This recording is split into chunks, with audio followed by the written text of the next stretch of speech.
Bonjour à tous et bienvenue pour cet épisode numéro 473 du Basket Lab, le laboratoire du jeu.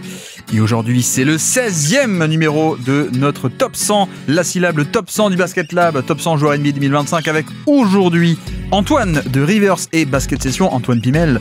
Et puis comme d'habitude, pour soutenir le podcast, iTunes, Spotify, YouTube, petit like ou petites étoiles. Bienvenue dans le Basket Lab.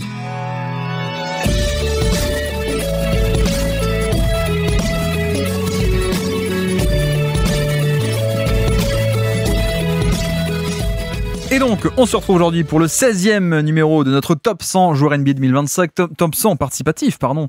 Avec aujourd'hui quelqu'un qui revient sur ce format et quelqu'un qui est ravi de revoir son ancienne superstar revenir au bercail. C'est Antoine. Comment ça va, Antoine ? Ça va, ça va très bien. Écoute, et toi, j'imagine que tu parles de Damian Lillard. Ah bah bien sûr, je ne pouvais commencer que comme ça. Qui n'est pas dans le Top 100, où il n'est pas encore passé. Il n'est pas passé encore, il n'est pas passé. Ouais, il est pas passé. C'est vrai que je ne connais pas du coup les joueurs qui ne sont pas encore, évidemment.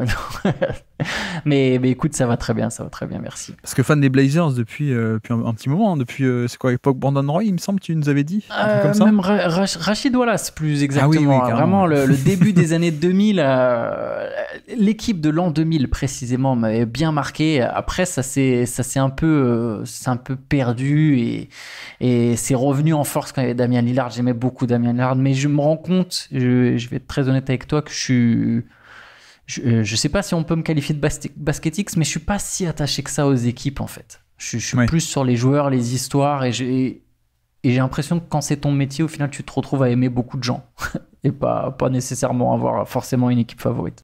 Bon, je suis moi-même un mercenaire sans club, hein, donc moi je suis fan de personne ou de tout le monde. C'est un peu, comme ça.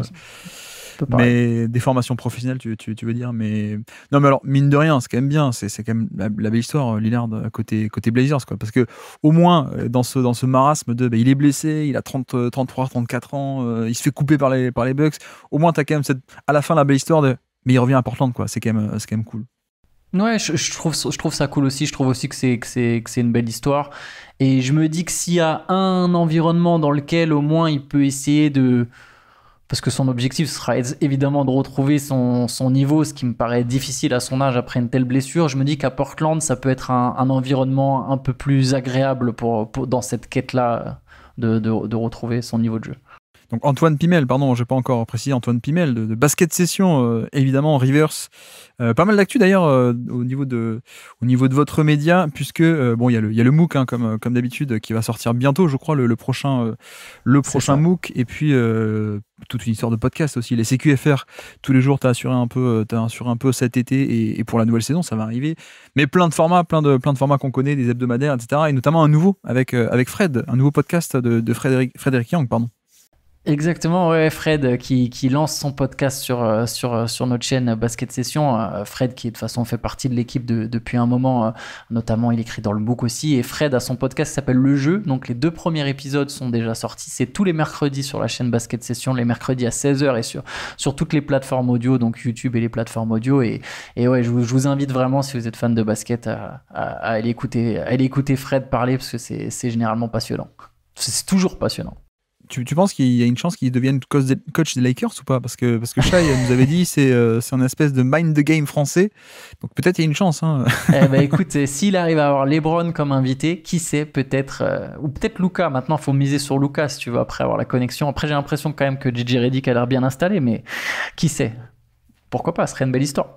Effectivement, mais bon, après il y a quand même moi je pense toujours à Dan Hurley qui a utilisé un peu les Lakers pour avoir un meilleur contrat à UConn, alors que s'il était allé pour de vrai aux Lakers, il aurait coaché Luka Doncic avec un top contrat, mais bon, voilà, il y a aussi le Hoop Culture, hein, comme d'habitude, oui. format récurrent, Basket Session, les CQFR, enfin bref, plein de podcasts, je pense que tout le monde connaît bien, et puis donc le format, tu le connais toi aussi, tu étais là l'an dernier, je crois que l'an dernier tu avais eu Wemby, non ? C'est pas toi qui avais eu Wemby, oui, si, il me semble que tu avais eu ce fardeau de qu'est-ce qu'on fait de Wemby, et qu'on s'était un peu trituré l'esprit, mais bref, donc le format, le top 100, on a 100 noms, une playlist de 100 noms, on les classe petit à petit, on construit le classement petit à petit, donc on a déjà fait 15 épisodes x 5, on a un top 75, on va rajouter 5 nouveaux noms, mais avant de passer à la QV du jour, sur le classement actuel, alors ça commence à devenir gros, je ne sais pas si tu arrives à t'y retrouver, mais est-ce que tu as des revendications majeures ou des demandes de reclassement par rapport à ce qu'on a fait déjà actuellement ?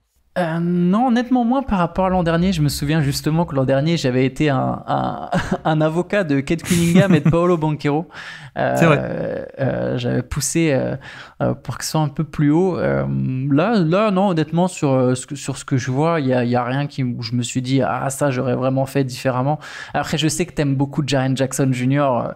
Du coup, je le trouvais un peu haut, mais bon, c'est sur la saison dernière. Il a fait une très belle saison et ça reste un très bon joueur de basket. Mais non, écoute, très sincèrement, il n'y a pas de trucs qui vraiment m'ont fait tiquer où je me dis, ah, ça mérite absolument qu'il y ait un combat à mener. Le parti pris d'avoir mis Wagner devant Banchero me plaît beaucoup. C'est un truc que j'ose pas toujours affirmer alors que je le pense au fond de moi. Et voilà, je trouve que les deux sont très proches. J'ai une préférence personnelle pour Wagner. Et là, d'avoir vu que dans le classement, Wagner était devant Banchero, voilà, j'ai aimé, j'ai apprécié le courage. Voilà, je tenais à te le dire. Bon, alors, après, on se cache derrière le côté, on évalue ce qui s'est passé pour de vrai en 2025 et pas une espèce de théorie un peu absolue où je pense qu'on pourrait argumenter en théorie que Banchero pourrait être plus complet ou le sera à terme. Mais c'est vrai que sur la saison en question, il a fait une saison, quasiment la saison entière, Banchero un peu blessé quand il a joué, quoi. Donc les résultats étaient moins bons. Et de l'autre côté, Wagner, c'est vrai, a boosté un peu son volume, donc il est au niveau de star, quoi. Après, il y a des cas compliqués, je sais pas trop quoi en faire, tu vois. Kawhi Leonard est assez bas, il est 23, mais parce que la saison en soi, la fin de saison est top, il y a les playoffs, on retrouve le vrai Kawhi, mais toute la régulière, c'est un peu ça monte en régime, mais pas dur, quoi. Donc il y a un peu ce côté anomalie, bah tiens, Kawhi est 23e, alors qu'en vrai, il devrait être, je sais pas moi, 8e ou 7e. Et pareil pour Butler, il y a un côté où, comme on prend ce qui s'est passé dans les faits, bon, il y a une première moitié à Miami qui est pas ouf, encore moins de volume que d'habitude, encore plus plan-plan. Et puis après, aux Warriors, c'est très cool, vraiment très cool, mais c'est là encore un rôle moindre que ce qu'il a d'habitude, où il est leader d'un Miami qui est premier à l'Est, quoi. Donc c'est un peu comme ça qu'il y a des noms un peu bizarres qui se trouvent un peu bas, quoi, tu vois. Ouais, mais ça m'a pas marqué. Enfin, je me suis pas dit que c'était. Je comprends l'idée, tu vois, en fait, si tu veux, qu'il y a derrière. Il n'y a pas un truc où. Ça... ouais, après, il y a c'est vrai que quand j'y pense, il y a Holmgren devant Cunningham. Si on est que sur la saison, sachant qu'Holmgren a manqué des matchs, il y a peut-être ça. Cunningham, mais bon. Bon, après, tu connais ma coquetterie hein, pour la défense intérieure aussi. Pour ça que Gobert est haut, que Chet est haut, Mobley haut. Et pareil pour Jaren Jackson, hein, c'est pas sur l'attaque. Hein. Jaren Jackson, c'est plutôt sur le côté défenseur d'élite. Mais ouais, effectivement. Bon, après, Chet, là, oui. Encore une fois, le format le sauve parce qu'on évalue. Enfin, si tu passes le cut des 40 matchs de la mi-saison, on te prend et on t'évalue sur ce que tu as fait. On va pas pénaliser un joueur qui a manqué des matchs. Donc là encore, le format, merci le format pour lui, quoi. Bon, du coup, la QV du jour, tu as une belle QV encore une fois. Tu n'as pas eu du Wemby, mais tu as une belle QV. Tu as eu notamment le MVP, Shai Gilgeous-Alexander, un autre Shai. Toi, tu connais l'autre Shai, mais nous, on va parler de Gilgeous-Alexander. Christian Brown aussi, Keegan Murray, Alperen Sengun et Draymond Green. Question traditionnelle avant qu'on en discute un par un en détail. Premier G, comment est-ce que tu les as classés, ces 5-là, entre eux? Chez Sengun, Green, Brown, Murray. Hésitation entre Green et Brown. Pas simple. En plus, attends, c'est que sur la saison. C'est vrai que c'est que sur la saison. Je dois réintégrer ça quand même dans mon. Est-ce que je change d'avis comme ça en live? Non, allez, je vais rester sur Green, Brown, Murray. Je vais le laisser dans cet ordre-là. Ouais. Rien n'est fixé hein, pour l'instant. C'est juste un peu la première impression, on va dire, avant qu'on en discute en détail. Moi, je t'avoue que j'avais plutôt Draymond 2 et Sengun 3.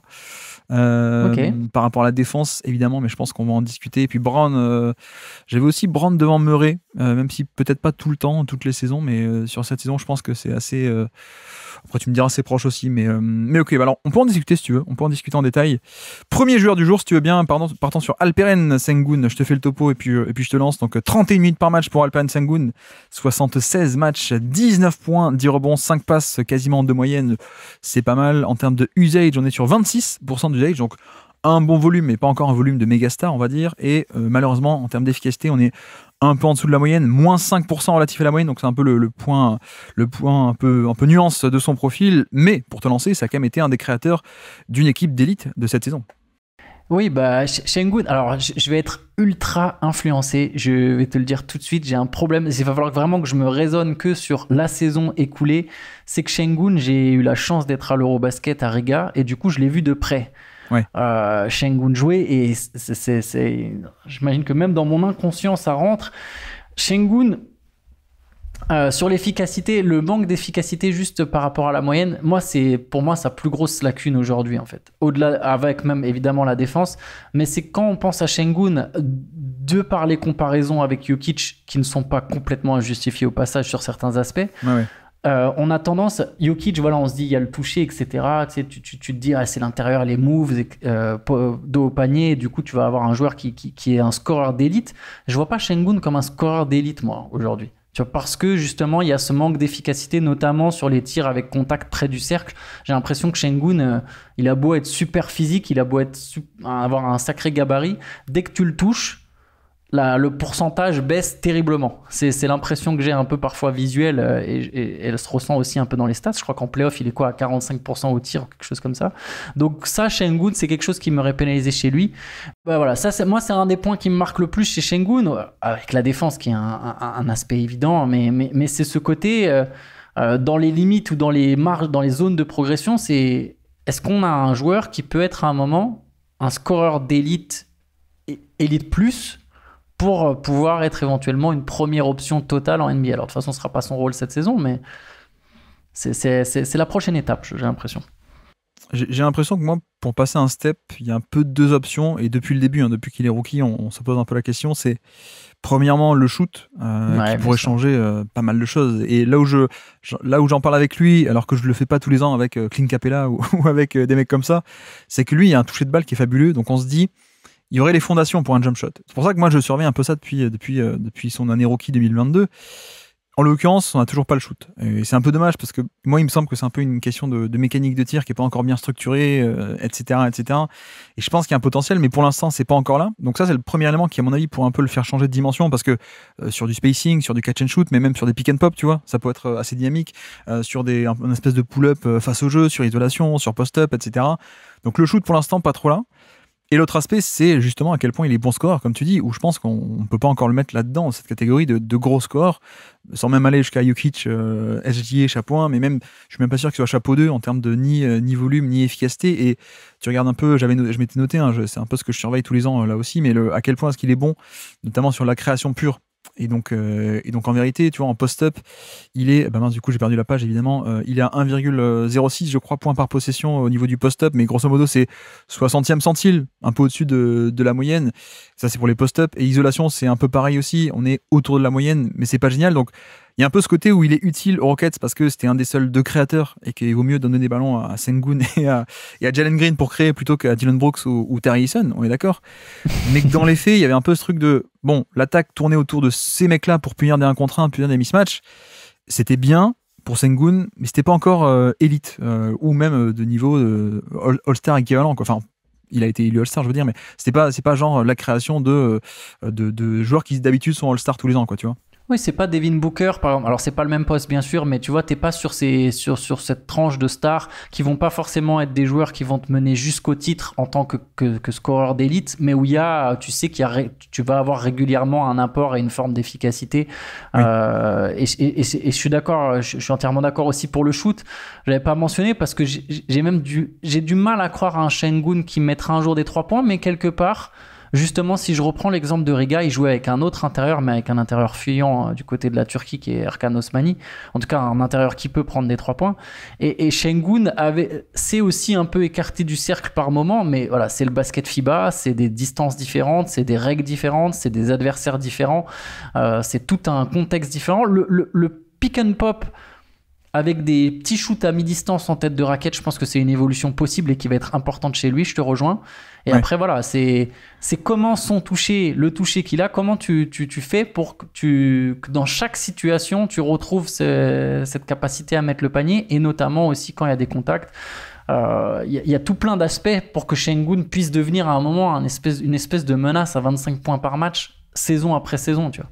Oui, et pour l'instant, c'est pas le cas.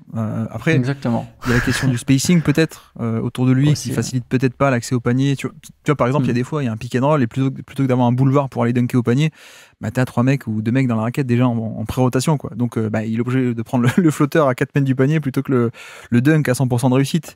C'est un peu dommage ça aussi, mais tu vois là-dessus, 65% d'efficacité au panier, c'est très faible pour un pivot.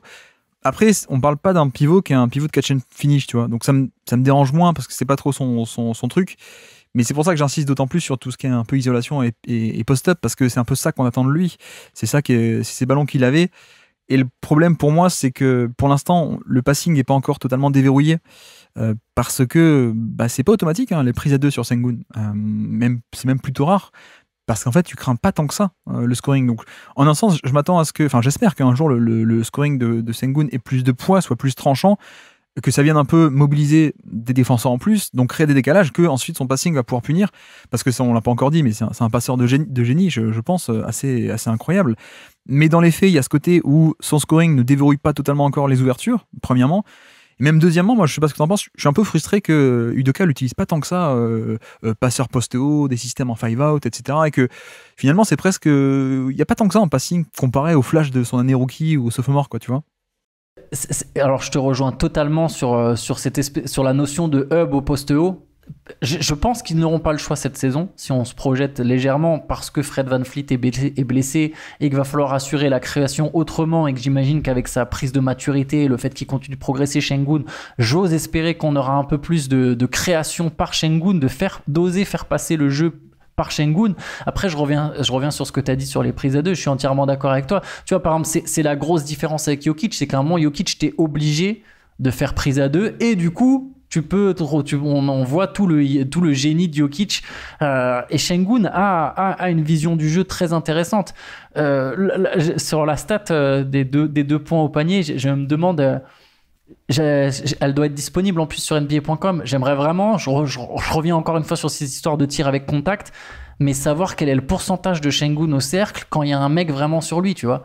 Alors, pour les N1, je peux te dire que il est 48e centile au niveau des pivots sur les N1, donc il est milieu de tableau, quoi. C'est pas la folie, quoi. Exactement. Ça me surprend pas, parce que j'ai vraiment l'impression que que malgré sa force, il a une tendance à je trouve pas le bon terme. Je sais pas si c'est pas se désaxer, mais je vais le dire de manière plus brutale, il part en vrille en fait. Dès qu'il y a un contact, il part en vrille sans forcément encaisser le contact. Lui-même juste part en vrille, je sais pas comment te dire. C'est comme si ça le sortait complètement de sa mécanique, et du coup il perd cette espèce de toucher qu'il a pourtant main droite, qui pour moi explique aussi en partie pourquoi au scoring il n'y a pas une évolution. En tout cas, il n'y a pas une évolution plus franche, et du coup je te rejoins sur le passing game. Ça serait très intéressant d'avoir un Sengun qui peut être plus playmaker, parce qu'il a cette vision du jeu, il a une qualité de passe qui est quand même exceptionnelle. Pour ça, je disais que les comparaisons avec Jokic ne sont pas complètement injustifiées à mes yeux. C'est qu'il y a quand même un trait commun là-dessus, en étant un joueur de grande taille capable de trouver ses coéquipiers avec une forme de génie, je trouve. Bon, après, on commence par du négatif, mais c'est un compliment en fait. Parce que c'est du négatif relatif à des standards de comparaison de stars NBA. Exactement. Donc c'est un peu, mini-nuance, mais ça reste tout de même. C'est que au niveau de la moyenne, mais c'est de la création qui est intéressante. Malheureusement, là où du coup il est à peu près moyen ou moyen plus en post-up isolation, là où il perd un peu de points au général en efficacité, c'est que, on l'a dit, le jeu off-ball c'est pas fou, donc il est un peu pénalisé là-dessus. Cela dit, création pas mal, passing pas mal, même si on pourrait faire plus, mais tout de même très bien déjà. Et surtout l'évolution, je sais pas ce que tu en penses, c'est la défense. On a bien vu, pour les derniers qui doutaient dans le fond de la classe, mais que défensivement c'est pas Jokic justement, qui a quand même, il est plus petit, mais il est aussi beaucoup plus mobile, et que le fait que les Rockets aient pu avoir une défense d'élite de ce point de vue là, à mon avis, ça montre aussi à quel point en fait il a fait beaucoup de progrès, et il est beaucoup plus viable que ce qu'on pouvait imaginer en début de carrière, avec justement ces comparaisons avec Jokic en fait. Au point où les Rockets ont même des fois osé mettre deux grands en même temps. Oui. Et pour que tu le fasses dans cette NBA, après il y a une notion de match-up derrière évidemment en playoff, mais il a joué avec Steven Adams. Tu sais que tu peux être, si tu mets ton deux grands, il y en a forcément un des deux qui va être très exposé, obligé de sortir au large. Sengun, comme tu as dit, il y a eu des vrais progrès. L'impact d'Udoka est certainement non négligeable là-dedans. Et puis il y a le joueur lui-même qui fait des efforts, qui a compris que c'était essentiel. Ça s'est vu d'ailleurs aussi à l'Euro, au passage, pour la défense. Je remets une couche sur l'Eurobasket, mais la Turquie avait une très grosse défense, et Sengun en faisait partie. Donc que ce soit en NBA ou là sur une compétition FIBA, ça fait deux équipes très axées sur la défense, au sein duquel il était pourtant un joueur clé, sans être un excellent défenseur. Donc il y a une progression très encourageante, très intéressante là-dessus. Ouais. Le truc, c'est que là où pour le coup il progresse pas trop, il sera à peu près toujours moyen ou pas top, c'est la protection de panier. Ça, on est d'accord. Cela dit, ce que je trouve intéressant, c'est que en dehors de ça, il y a quand même une occupation de l'espace, non pas verticale, mais horizontale, qui est pas mal, quoi, tu vois. Quand il faut faire, la rotation à droite, à gauche, couvrir l'espace, faire la pré-rotation, tout ce genre de choses, il est bon. Et moi, ce que j'aime bien, c'est qu'il est pas mal en switch, en fait. Alors, c'est pas la folie, mais il peut un peu switcher, et pour moi, ça change tout, parce que, tu vois, un mec comme Jokic, un mec comme Sabonis, tu peux pas te permettre de faire un switch all tu peux et que de les dire... drops, Voilà, exactement. T'es un peu obligé de les mettre dans des couvertures traditionnelles. Alors que Sengun, tu dis, bah, on change sur l'écran, il n'y a pas de décalage, et puis ensuite, on va protéger derrière, quoi. Tu tiens juste assez sur switch, et ça tient derrière. Et ouais, c'est génial. Et on l'a pas encore dit, mais l'aspect du rebond aussi, à la fois rebond offensif et défensif, c'est aussi là-dessus que les Rockets gagnaient beaucoup, en ce côté jeu des possessions, aller chercher des ballons en plus avec leur rebond offensif, ou alors priver de ballons en plus à l'adversaire avec leur rebond défensif. Donc en effet, à moins que tu aies autre chose à rajouter, tu me dis, mais sinon on peut aller vers le classement. Où est-ce qu'on l'imagine alors, ce Sengun? Moi, comme ça, de tête, là, je serais mis dans la tranche entre 25 et 30 et quelques, dans cette zone, avec Sabonis, Siakam, Zubac, Banchero, sur que la saison dernière, hein. Du coup, par principe, je le répète, sinon je l'aurais peut-être tenté de le mettre plus haut, mais sur la saison dernière, peut-être plus proche de 25 que de 30, allez. Moi, je préfère Sengun que Sabonis. Oui, je suis d'accord. On peut le mettre au-dessus de Sabonis, alors. Ça me... Mais même par rapport à Zubac, j'aurais mis aussi au-dessus de Zubac. J'aurais mis derrière Banchero. Switcher quelque part autour de Butler, Banchero, Zubac. Voilà, c'est là que j'aurais mis, moi. Coller un peu Banchero et Sengun, du coup. Ça peut faire sens, ouais, parce qu'on peut argumenter que Zubac est meilleur en défense, même largement meilleur, mais il y a un peu moins de volume quand même en attaque, de création. Et Siakam, c'est un peu pareil. Je crois que ma fourchette haute, on est un peu sur ma fourchette haute, mais ça me va de le mettre là, ouais, ça me va. Mon autre point de repère, c'est Randle, en fait, tu vois. Randle qui était 36, alors c'est peut-être lui qui est un peu bas, je ne sais pas. Mais il y avait un côté volume qui est pas mal, mais qui est pas énorme, un peu, tu sais, point d'appui en post-up, passing. En fait, c'est toujours la difficulté avec des joueurs qui n'ont pas forcément le même rôle, c'est qu'effectivement, un Zubac, tu vois, il profite. Il a il y a Harden autour de lui et Kawhi autour de lui. Sengun, il est obligé quelque part de créer pour les autres. C'est toute la problématique du truc. Mais je comprends d'ailleurs ta comparaison avec Randle, le fait qu'on est sur cette espèce de volume avec parfois un manque d'efficacité. Je vois ce que tu veux dire. Mais ouais, je l'aurais mis là entre 25 et 30 dans cette zone. On peut le coller à Banchero, alors. On peut le coller à Banchero, ça me va. Et c'est vrai que, ouais, effectivement, tu vois, il est à peine à 50% de panier assisté. Donc, beaucoup de création chez Sengun. Zubac, il profite aussi, comme tu dis, des pick and roll, etc. Il a plus de 70% de panier assisté. Donc, il y a du post-up, mais pas que, en fait. Donc, il y a aussi un aspect de finition. D'accord, ça me va. Bah, mettons-le là, alors. Et donc, petit quiz pour terminer. Est-ce que tu te souviens de ça, Oui, je me souviens. Je vais essayer d'être moins catastrophique. Pour essayer de se remémorer des actions marquantes de la saison passée. Et c'est un dunk féroce de Alperen Sengun le 13 novembre 2024 contre les Clippers. Mais qui est sur le terrain, Antoine, à ce moment-ci? Ouais, ça va être du guesswork, hein, comme l'autre fois, mais allez, je vais dire qu'il y avait Jabari Parker.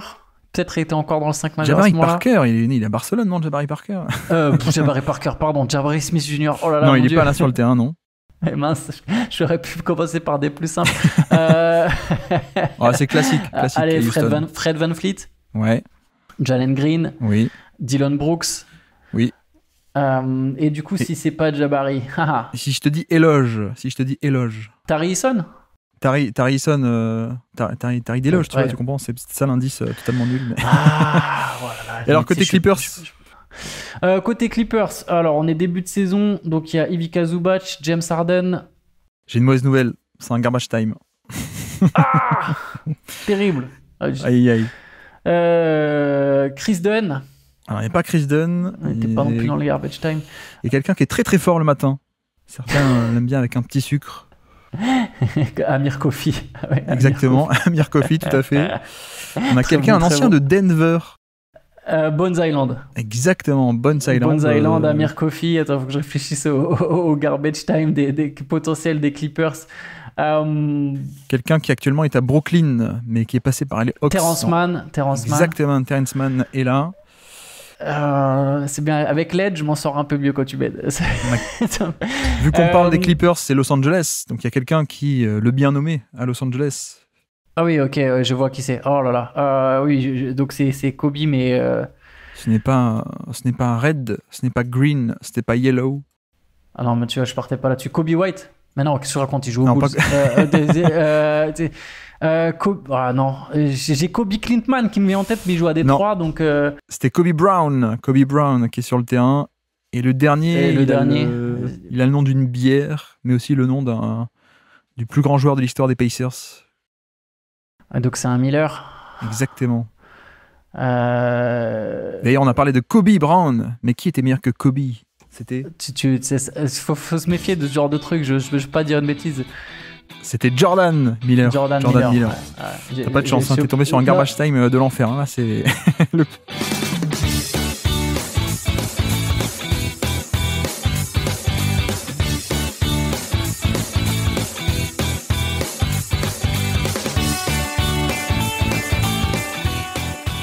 Alors passons sur le deuxième joueur du jour si tu veux bien, Keegan Murray, tiens allons sur lui, 34 minutes de jeu par match, Keegan Murray, 76 matchs, 12 points et 6 rebonds de moyenne. En termes d'usage, on est assez sobre, hein, à peine 15% d'usage, donc un tout petit volume de responsabilité de finition, on va dire, avec la balle. Et en termes d'efficacité, une saison un peu off pour lui, on est 4% en dessous du niveau moyen de NBA, c'est ce qui est un peu dommage. Et pour te lancer, on est sur quelqu'un qui fait une saison peut-être un peu décevante chez des Kings, qui le sont encore plus en fait. Je vais être très honnête avec toi. Quand tu m'as donné la liste, j'étais surpris qu'il y ait Keegan Murray. J'étais surpris du coup qu'il soit dans le top 100, Keegan Murray. C'est un joueur du coup que j'ai beaucoup de mal à situer aujourd'hui dans sa progression, parce que tu te dis, c'est quand même un rookie qui n'arrivait pas tout jeune en NBA. Et c'était, comme tu l'as dit, la saison décevante. C'est un moment, la troisième, c'est quoi? C'était la quatrième pour Keegan Murray ou la troisième? C'est troisième. Troisième, ouais.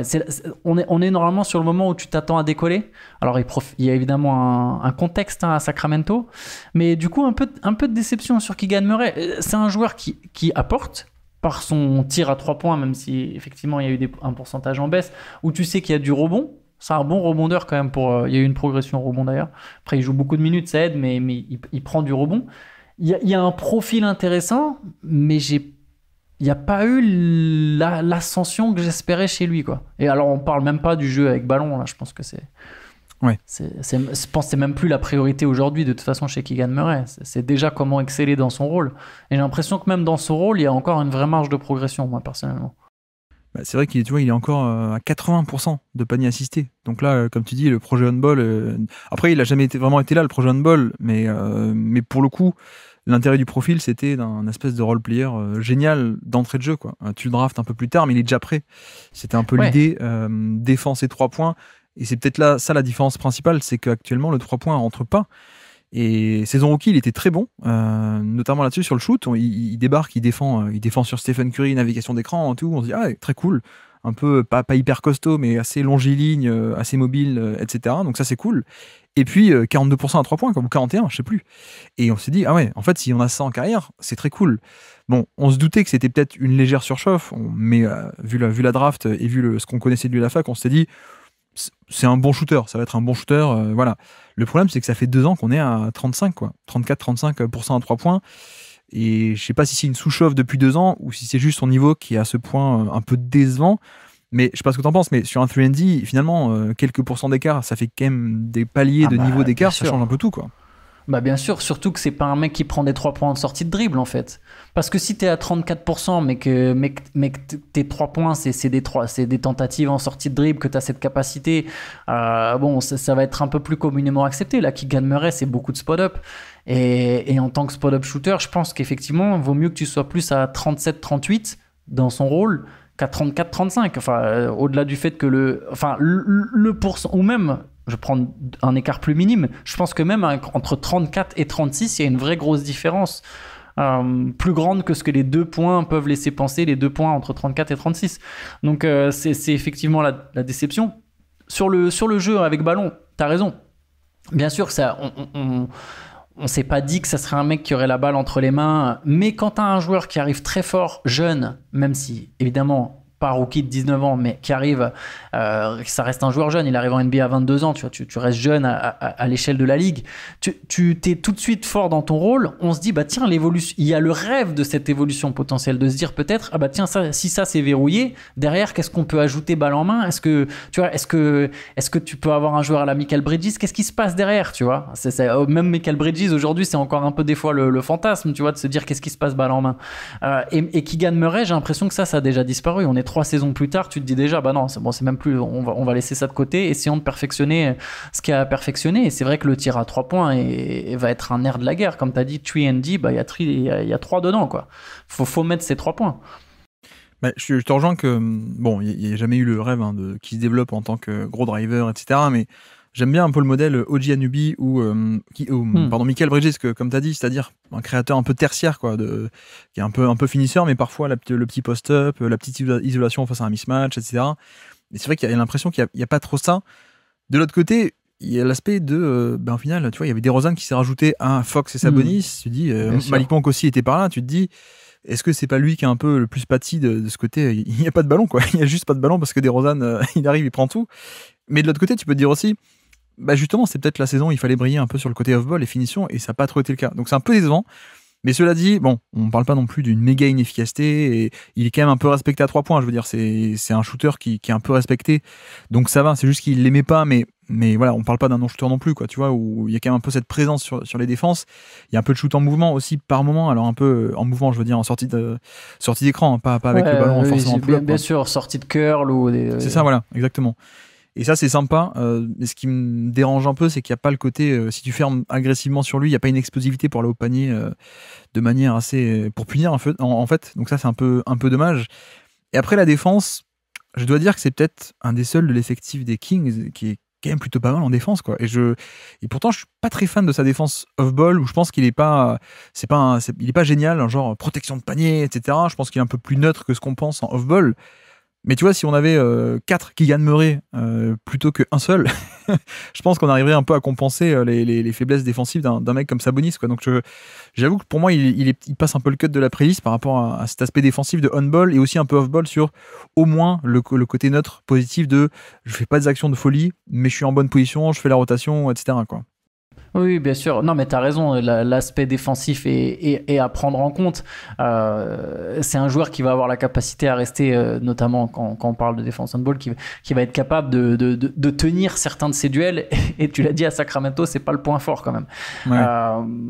Sur le contexte, avec DeRozan, Fox, ensuite Lavine, etc., moi, t'as raison, c'est sûr, c'est lui qui a moins de ballons, mais d'un côté, je rejoins la deuxième partie de ta phrase où tu disais oui, mais c'était la saison parfaite en fait pour essayer de profiter de ça. Après, bien sûr qu'il est encore respecté, c'est quand même un mec il a mis quoi? Il a mis 10 paniers à 3 points dans un match, hein, une fois Keegan Murray, il a eu un gros coup de chaud. C'est un gars, tu sais, tu peux pas non plus te permettre encore complètement de l'ignorer. Il faudrait qu'il y ait plusieurs saisons où ça stagne son adresse. Pour répondre à la question, est-ce qu'il était en surchauffe, est-ce qu'il est en sous-chauffe, la réponse elle est sans doute entre les deux, tu vois. Keegan Murray, a priori, ça devrait quand même pouvoir être un mec à 37% à 3 points, saison après saison, des fois plus proche de 40. À mon avis, c'est dans ses cordes quand même.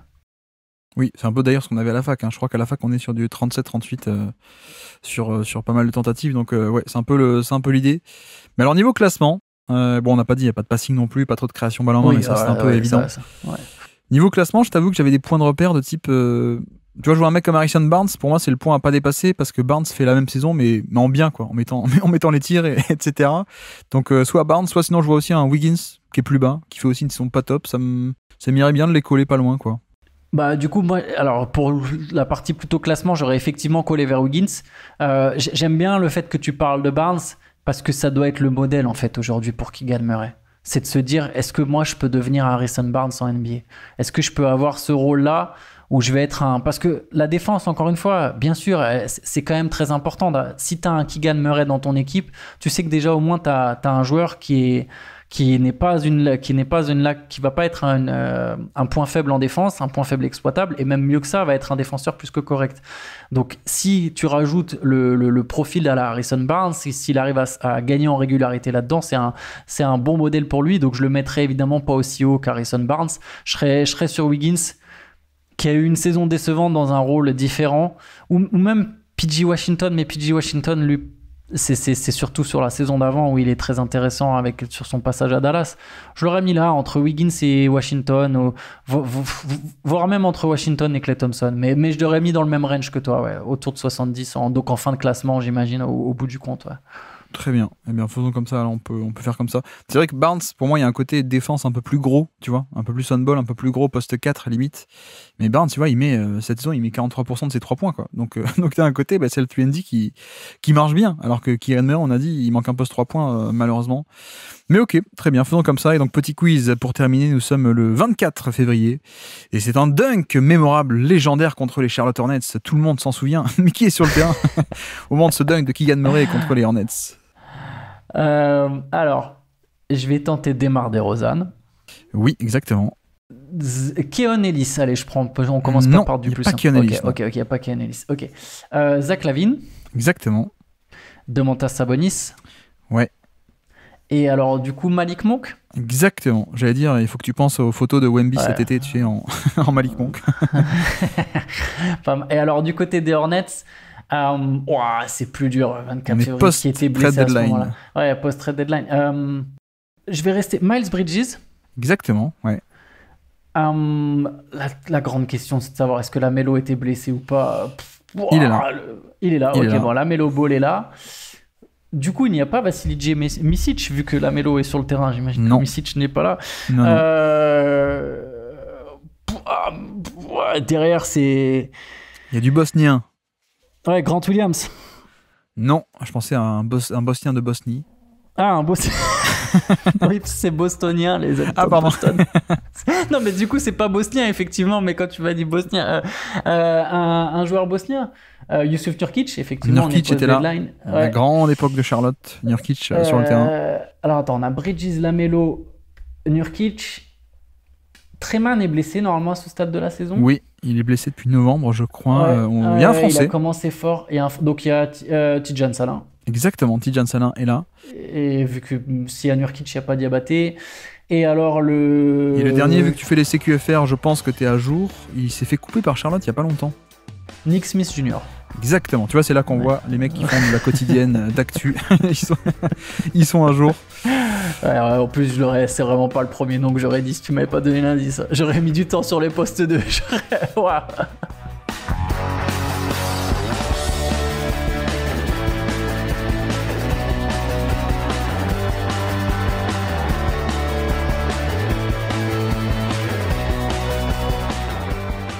Troisième joueur du jour, c'est Christian Braun, si tu veux bien. 34 minutes de jeu par match pour Braun. Donc il a explosé en termes de minutage. 79 matchs cette saison, 15 points et 5 rebonds par match en moyenne. En termes de usage, là encore assez sobre, 16% à peine, donc c'est assez peu.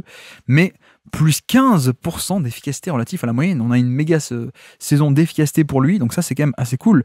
Mais plus généralement, pour te lancer, on est sur quelqu'un qui en fait s'est affirmé comme un vrai bon titulaire 3&D cette saison. Et tout à fait, j'adore ce joueur. Je vais essayer de rester pas trop subjectif. Christian Braun, ouais, il y avait cette question de savoir est-ce qu'il va pouvoir remplacer Kentavious Caldwell-Pope, est-ce qu'il va pouvoir hausser son niveau de jeu en passant de 6e homme à titulaire, est-ce que le costume était trop grand? Bah non, la réponse, le costume lui va comme un gant au point où tu as envie de lui coller et de voir tiens, à quel point on peut élargir le costume pour la saison prochaine. Mais non, super dans son rôle, Christian Braun, excellent en transition. Joueur athlétique, hein, mine de rien, qui cavale, donc ça marche en transition. Super efficacité à 3 points sur cette saison. C'était quand même une question. Il est quoi? Il est à 39-40% à 3 points, je pense. Christian Braun, tu l'as dit, je sais plus si tu l'as dit, pardon, quand tu as donné 40% sur 3 par match, ouais. Donc c'est quand même très bien. Ouais. Ok. Donc, il a un volume plus faible que ce que je pensais, tu vois. J'aurais dit qu'il était plus vers 4-5, mais ok, donc on a 3 par match, t'es à 40%. Faudrait voir est-ce qu'il peut avoir cette même efficacité en ayant un volume un peu plus grand. Je pense que c'est la prochaine étape. Hein. Maintenant que t'as montré 39-40, faut que tu puisses maintenir ce pourcentage en prenant un peu plus, parce que si ton gars il est à 40%, t'as envie de le faire prendre un peu plus de 3 points. Super défenseur, joueur très intelligent. J'aime beaucoup. Ouais, c'est un peu tu vas directement sur le volume à 3 points. Pour moi, c'est un peu la différence avec KCP. Le seul truc qui n'a pas été totalement comblé, c'est que KCP était pour moi un vrai shooter. Alors, on l'a pas vu à Orlando, pas trop. Mais il y a un côté vrai shooter à haut volume. Et il me semble que Brown a un peu tout remplacé en termes de défense on ball, justement. Le shoot, ça tombait, mais sur un petit volume. En effet, 3 par match, on peut se dire, bon, c'est pas mal, mais 3 par match en 34 minutes de jeu par match, quoi. Donc, ça fait pas non plus un taux élevé. Et il y a cet aspect où, pour moi, les Nuggets sont perdus un peu en spacing. Le truc, c'est pas que lui, quoi. Tu vois, je pense que si on avait un contexte meilleur autour, c'est pas que Brown, c'est le fait qu'on ait Brown et Westbrook et un tel et Zeke Nagy dans la rotation et parfois d'Andre Jordan, etc. Donc en fait il y a un peu un empilement de shooters soit moyens, soit un peu seulement correct. Et je pense que Brown, pour moi, la seule différence, c'est ça, c'est le volume et le fait que, ok, il va les prendre les 3 points quand il est ouvert, il les met à 40%. Il y a aussi des fois où, tu vois, ok, ici, ils vont mettre Chet Holmgren sur lui et ils disent à Chet, vas-y, abandonne Brown et viens rôder autour du panier, quoi. Mets-toi en libéro défensif. Il y a des fois aussi où, très simplement, lui, il préfère un peu faire des cuts plutôt que rester à 3 points. Donc c'est bien. Mais qu'est-ce que tu fais quand il y a à la fois Brown et Westbrook qui cut en même temps? Ils se bousculent et il n'y a pas d'espace pour le cut, quoi. Je caricature un peu. Mais cela dit, j'aime bien le combo de shoot un peu, et explosivité. Tu parlais de ça, le côté athlétique. En fait, quand tu viens un peu fermé sur lui, il y a un côté slashing explosif au panier. Je crois que j'avais pas noté. Rudy Gobert en sait quelque chose. Oui, voilà, par exemple. par exemple. Mais non, mais ça fait quand même un combo intéressant. Plus aussi le jeu de transition où il fait partie des joueurs d'élite là-dessus, je pense. Et Denver, ils étaient première attaque de NBA là-dessus, sur la transition, à mon avis, c'est aussi parce qu'un mec comme Brown pouvait un peu cavaler et donner ce genre de points faciles, en fait. Bah clairement, moi j'aime bien sa connexion naissante aussi avec Jokic. Tu parles des coupes, c'est un très bon joueur sans la balle. En tout cas, c'est un bon joueur sans la balle, Christian Brown. La donnée, ça va être bien plus intéressant. Je me permets encore de me projeter sur cette saison, mais maintenant qu'il y a Cam Johnson, Tim Hardaway Jr., que Westbrook n'est plus là, ça va être intéressant de voir ce qui va se passer pour Christian Brown. Le tir à 3 points, maintenant, c'est d'avoir plus de volume et de voir quelle est l'efficacité, qu'est-ce qui reste comme efficacité avec plus de volume. Mais quand tu as un joueur qui crée une bonne connexion avec ton meilleur joueur, quand tu as un super créateur comme Jokic et que tu as un bon joueur off-ball comme Christian Brown, qui cavale et que de toute façon, c'est un quarterback, Jokic, donc tu sais que les points en transition, c'est des points faciles. Moi, ça me plaît beaucoup. J'aime beaucoup son fit avec Denver, j'aime beaucoup le joueur en lui-même. Voilà, je trouve qu'il y a évidemment des points à développer. Il a joué aussi pas mal de... C'est un mec qui jouait des pick and roll avec Jokic, en fait, en tant que poseur d'écran, pas en tant que ball handler, mais il y a des trucs à faire avec Christian Brown. Pareil sur ce côté, il est explosif, il a des jambes, il monte. Je trouve que c'est un super complément à Denver. Oui, et puis voilà, il y a la même nuance du shoot, mais du reste, il est quand même parfaitement... Enfin, c'est pas rien non plus de step up depuis 20 minutes par match en sortie de banc à finalement 35 quasiment, tu vois, gros titulaire 3&D de ce point de vue-là, donc j'aime bien la défense aussi. Alors, après, c'est vraiment une défense de premier rideau. Il reste un peu petit, avec pas, je vais pas dire Brad T-Rex, mais c'est pas non plus voilà, exactement. Heureusement, il n'y a pas Ethan Watson qui est derrière et qui fait beaucoup de très bons boulots en protection de panier depuis le poste d'ailier. Mais non, franchement, le combo est très intéressant. Et d'ailleurs, classement, faisons la transition. Il aime bien en plus la transition, le Christian Brown. Où est-ce qu'on le met alors dans le classement, le Christian Brown?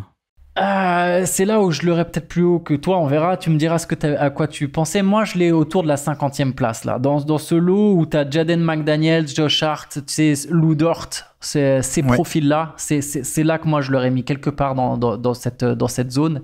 Déjà, juste dis-moi, est-ce que tu avais une zone similaire ou est-ce que tu étais plus bas? Moi, j'étais niveau Jaren Jackson, plutôt. Donc, non, ça me plaisait comme comparaison. Ça me plaisait pas mal. Je vois que tu n'as pas fait... tu ne fais pas un AVC en voyant que Walker Kessler est par là, d'ailleurs. Non, ça me choque pas. Mais non, ça choque pas. Intéressant, Walker Kessler. Non, pas du tout. Ok. En vrai, non, je pensais que j'étais un peu plus haut sur la défense. Mais non, ça me plaît beaucoup la comparaison Dort et McDaniels. Je pense que tu vois, un mec comme McDaniels doit être un peu plus transcendant en défense, parce que plus grand, plus long, un peu de protection de panier, etc. Mais j'ai l'impression que Brown est un peu plus viable en attaque, via sa contre-attaque et via le shoot, même si c'est pas un shoot à haut volume. Donc ça me va un peu de les coller, tu vois, l'un compense un peu l'autre, et donc en fait dans ce groupe de défenseurs, quoi. Bah parfait, ouais, moi ça me va parfaitement aussi. D'ailleurs, Jaden McDaniels, qui était bon en playoff en attaque par moment, ce sera intéressant de voir si ça suit ça pour la. Voilà, j'y pense juste à voix haute, si ça suit pour la prochaine saison. Mais oui, pour le classement, je trouve ça parfait avec à coller à McDaniels. Très bien. Eh bien, passons au petit quiz. Alors, nous sommes le 4 novembre 2024. On essaie toujours de se remémorer des actions marquantes de la saison. Et tout le monde se souvient de ce dunk contre Toronto de la part de Christian Brown. Mais qui est sur le terrain, Antoine? Contre Toronto, waouh. Alors, 4 novembre. Nikola Jokic, Oui, classique. Michael Porter Jr., Tout à fait. Il n'était pas encore en train de faire des podcasts, il était sur le terrain à l'époque.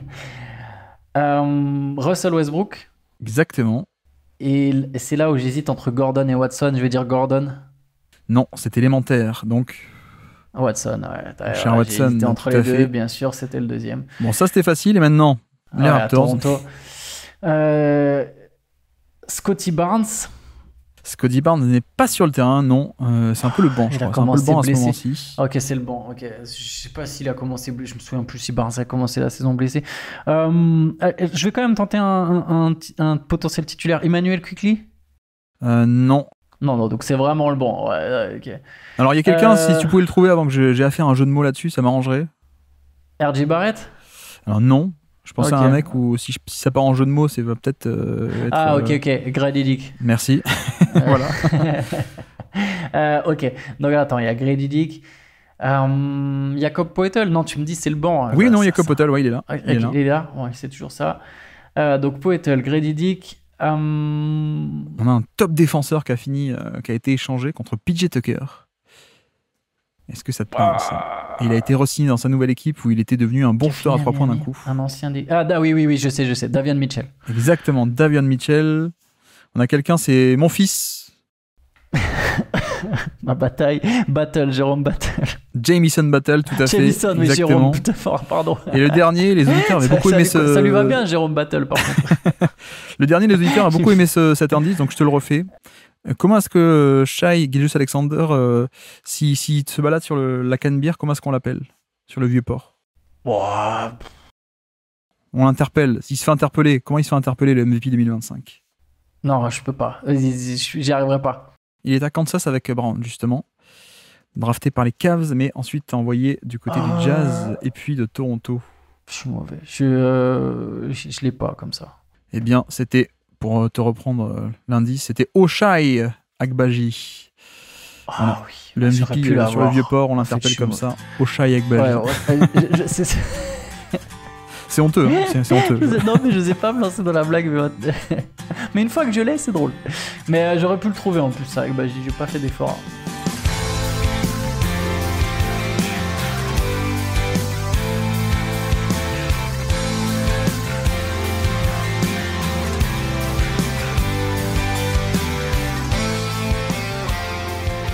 Et donc, quatrième joueur du jour, si tu veux bien, Draymond Green. On peut aborder le cas Draymond Green. Et apparemment, d'après nos classements, c'est là qu'on va se batailler. Bah C'est oui. là qu'on va se bastonner. 29 minutes de jeu par match pour Draymond. On parle que des minutes passées sur le terrain et pas hors terrain. 68 matchs cette saison, 9 points et 6 rebonds. C'est pas top, hein, mais c'est pas sa valeur non plus. 23% d'usage, hein, c'est faible également. Et on a une large inefficacité de moins 7% relatif à la moyenne. Donc ça, c'est pas bien non plus. Mais pour te lancer, sa valeur reste ailleurs. Oui. Honnêtement, je trouve que Draymond a fait une très bonne saison. Je comprends pourquoi tu l'as en deux. Quand il est là, il est quand même essentiel, comme d'habitude, aux Warriors. Au point où tu comprends pourquoi les Warriors aussi sont capables de supporter Le support. voilà, le supportable chez Draymond. On est quand même. Déjà, il y a un regain en attaque malgré l'inefficacité. Il y a un regain. Il est à combien 1% à 3 points? Il est au-dessus de 30% à 3 points. Je crois qu'il shoot sais pas mal hein, cette saison à 3 points. Ouais, Ouais, t'as raison, il est temps qu'il exactement, l'aimait. Ouais. Il y a un espèce de regain à 3 points. Et il n'y a pas juste le fait qu'il les mette, il y a qu'il les prenne en fait. C'est que Draymond Green, il s'est remis à prendre des tirs. Il y a eu un moment, Draymond Green, où s'il est en tête de raquette, tu sais, dans l'axe à 3 points, il va jouer un end-off, que un end-off. Même s'il y a 8 mètres d'écart, il va pas drive, il va pas shooter. Il y a eu un moment où c'était ça. Et là, cette saison, j'ai eu l'impression qu'on a revu un Draymond un peu plus agressif balle en main, quand on lui laisse 4 mètres d'écart, quand on le respecte pas, soit en shootant, soit des fois en commençant un drive pour au final jouer son end-off un peu plus près du cercle, tu vois, ou en tout cas essayer de créer quelque chose. Alors évidemment, c'est pas le meilleur dans ce registre. J'ai pas peur de Draymond qui va shooter ou de Draymond qui va driver, mais j'ai trouvé que le simple fait qu'ils remettent un peu plus d'agressivité, ça sert en fait. Ça sert aux Warriors, notamment les soirs où ça rentre. Et après, on est sur un défenseur absolument élite de toute façon. Donc, un défense off-ball, un génie malgré le fait que voilà, qu'il prend de l'âge. Il y a la science du jeu, la science de la défense est toujours là. Et ça, chez Draymond, c'est un atout non négligeable. Oui, et bon, là, on peut commencer par la défense, en effet, c'est tellement magnifique. Je sais qu'il y a un peu ce truc de dire il est moins bon qu'à l'époque où ils ont gagné le titre. J'ai l'impression que les gens disent ça depuis 2022, mais qu'il y a un peu un effet de biais collectif, quoi. Genre, bah non, les Warriors sont moins bons, il est moins bon. En vrai, pas tellement, alors. Le problème, c'est un peu les pétages de plomb qui affectent son temps de jeu, qui affectent le nombre de matchs joués, parce que quand t'étrangles Gobert sorti nulle part, bon, ben voilà. Mais non, mais tu vois, moi, il y a des matchs cette année bluffants, quoi. Il y a encore des matchs bluffants. Il y a un match de fin de saison. Ils défendent Giannis. Giannis ne met pas un seul panier, aucune action positive face à Draymond de tout le match. Et c'est pas une exagération. C'est pas pour me faire un titre putaclic pour ma vidéo YouTube de décortiquage de ça. Non, c'est vraiment Giannis a scoré que quand il était face à Kevin Looney, face à Quinton Post. Et donc il y a cette défense on-ball qui est encore géniale. Et puis surtout la défense off-ball, le switch évidemment, mais pas que. Parce que c'est un peu une anomalie Draymond, c'est-à-dire c'est la valeur d'un mec de switch all, mais qui a aussi la valeur de protection de panier de mecs un peu plus gros, quoi. C'est en ça que c'est, tu vois, d'habitude t'as un peu les mecs de switch ou les mecs un peu gros, mais qui savent pas switcher. Et lui, c'est un peu le meilleur des deux mondes, et notamment la force de ces Warriors depuis toujours, c'est quels que soient les schémas pratiqués en termes de pick and roll ou quoi que ce soit, ils autorisent quasiment aucun tir au panier. C'est la formule secrète, hein, ils bloquent l'accès au panier. Et là-dessus, il est génial, quoi. Alors que, encore une fois, il est pas grand, il est très long, mais il est pas grand, imposant. Et pourtant, il affecte à quel point le nombre de tirs adverses descend au panier, comme si c'était un Rudy Gobert ou un mec comme ça, quoi. Donc, il y a un peu ce pouvoir magique de, c'est l'homme à tout faire, quoi. Il a encore l'explosivité, je trouve, sur le plan horizontal de faire des close-out en une seconde. Et tu dis, mince, il est dans la raquette. Ah non, en fait, il est dans le corner. Il a fermé sur le shooter ou ce genre de choses. Donc, la défense, c'est presque un peu barbant parce que, à part dire qu'il est encore à peu près au niveau de quand il était à son méga prime, je pense qu'on est quand même toujours sur un des meilleurs défenseurs de NBA. Mais après, la pondération, c'est quid de l'attaque, en fait. Bah, clairement, quid de l'attaque, parce que tu te retrouves, notamment après l'arrivée de Butler, il y a des line-up que tu peux pas tenter, en fait, si t'es Steve Kerr, et c'est ce qui a, je pense, desservi Jonathan Kuminga. C'est de se dire, bah, si j'ai déjà Draymond Green et Jimmy Butler, je peux pas mettre Kuminga, c'est pas possible. Donc, il y aura toujours des line-up des Warriors qui vont être limités par le spacing de par la présence de Draymond. Ouais. Maintenant, il contribue quand même à faire tourner cette machine en attaque, hein, avec sa vision, sa capacité à jouer les 4 contre 3. Dès qu'il y a un petit surnombre, il fait la bonne lecture. Il a une bonne qualité de passe. Je me méfie un petit peu du déclin physique à venir. C'est-à-dire que tu vois, si je reviens 2 secondes sur la défense, vas-y. Sur la protection de cercle, t'as raison, il joue plus grand que sa taille en fait, Draymond Green. Ouais. Pour un mec de sa taille, ça reste un bon protecteur de cercle. Par contre, il a plus la même. Je pense qu'il défend. C'est une question intéressante, tu vois, de savoir par rapport à son prime défensif. Il est évidemment peut-être. Je sais pas, tu vois, quand tu dis ouais, est-ce qu'il est vraiment plus le même, bah, il est peut-être toujours aussi fort. Par contre, il est peut-être toujours aussi fort différemment, tu vois. Je pense que Draymond Green, les années font que chaque saison, tu te rapproches, la protection de cercle risque d'être un peu moindre. Mais je suis d'accord qu'à 35 ans, il est plus à son niveau de quand il en avait 27-28. Mais je trouve que le déclin est un peu aussi grand que parfois on veut le dire en mode ah non, mais il est très loin. Il est moins explosif, mais quand même, quoi. Je trouve qu'il y a encore des perfs fabuleuses. Mais oui, il est quand même moins que dans son méga prime. Oui. Mais pas au point où certains veulent bien le dire, j'ai l'impression, moi, de mon côté. Oui, non, mais c'est un des meilleurs. C'est un des meilleurs. Enfin, c'est vraiment un des tout meilleurs, des tout meilleurs défenseurs de la ligue. Et je comprends pourquoi il faisait campagne pour être Deep Boy, tu vois. Je veux dire, si demain tu dois jouer juste un match de playoff et on te dit tu sélectionnes des joueurs que par profil. Si tu dois prendre un défenseur, c'est un match, ça se joue sur un match, une finale qui joue sur un match, Draymond Green, il vient très vite dans ta liste, en fait. Tu vois Ne serait-ce que pour le faire entrer au début de match et pour lui dire tu mets une patate au joueur en face et puis comme ça on peut gagner le match, le meilleur joueur en face. Quoi. Ça marche aussi. Non, mais tu vois, par rapport, notamment, j'aime beaucoup la formule que tu as utilisée sur le fait que, à la fois switch all ou protéger le cercle. Par exemple, Rudy Gobert, c'est un excellent défenseur, mais tu sais que si tu le prends lui, dans ce profil de défenseur, et encore, Rudy a vachement progressé sur les switches et tout, mais tu vois, en tout cas, il y a des profils de joueurs où tu vas pouvoir te limiter. Draymond Green sortir assez haut, et après, sur l'attaque, c'est vrai que tu m'as lancé sur l'attaque.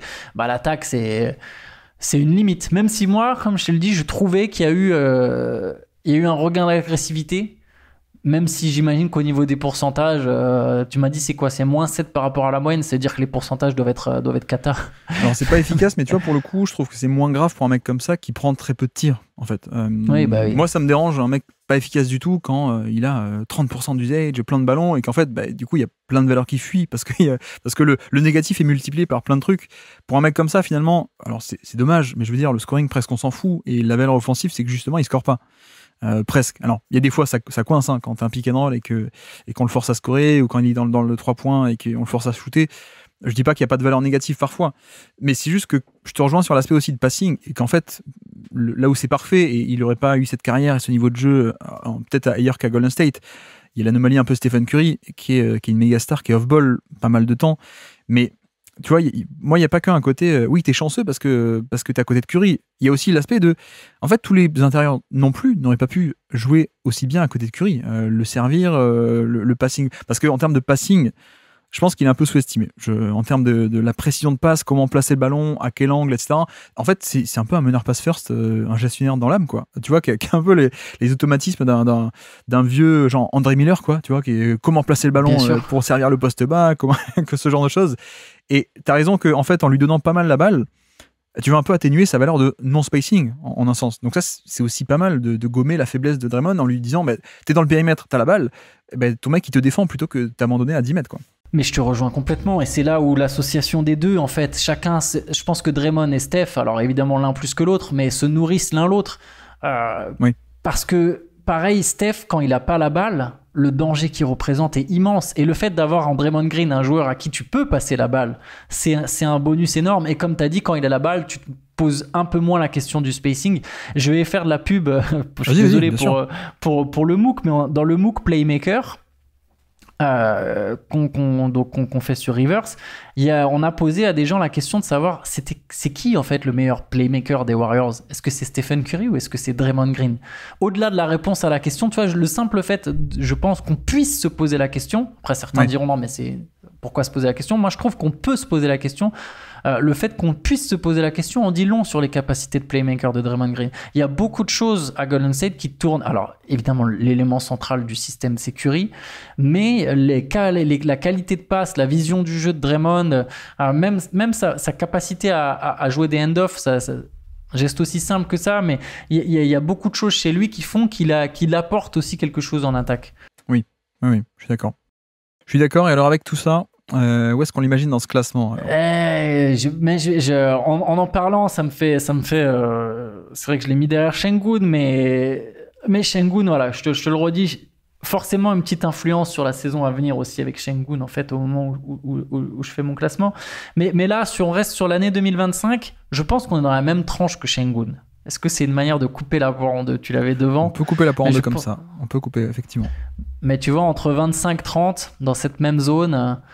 Moi, je t'avoue que mon point de repère, c'était un peu Bam Adebayo. Bam Adebayo, je m'en suis douté. Parce qu'il y avait un côté, la défense un peu similaire en termes de switch, même si, tu vois, je pense que je préfère sans doute Draymond pour l'apport off-ball un peu supérieur, à mon avis. Mais surtout, moi, ce que j'aime pas trop avec Bam, c'est qu'il force un peu au scoring, et là où c'est pas très intéressant, alors que Draymond, vraiment, il y a la valeur ajoutée du passing et de pas tenter de scorer. Donc, encore une fois, je répète, ce qui veut pas dire qu'il n'y a pas de négatif par moment où il doit scorer et il est tout seul, il loupe un lay-up, ok.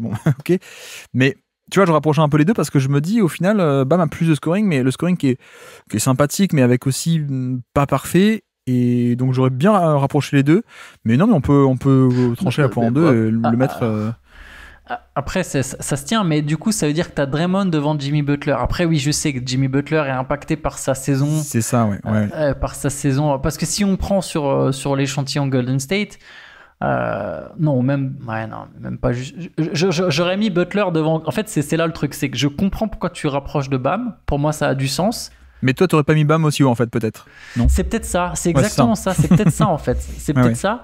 Mais dans le même temps, quand je vois les joueurs qui sont juste derrière lui, juste derrière Bam, je suis pas choqué outre mesure, tu vois. Je suis pas en train de me dire.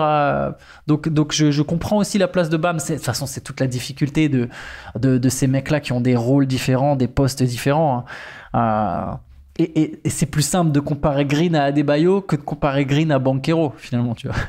Écoute, si on tranche la poire en deux, comme on a dit, on le colle à Butler et comme ça, Sengun est aussi juste en dessous. Ça pourrait, parfait. Ouais, ça pourrait être pas mal. On le met au-dessus de Sengun parce que sur la série de playoff, Sengun n'a pas pu faire de post-up face à Draymond. C'est pas faux. Par contre, c'est vrai. Pour le coup, les deux se sont affrontés et c'est intéressant sur ça.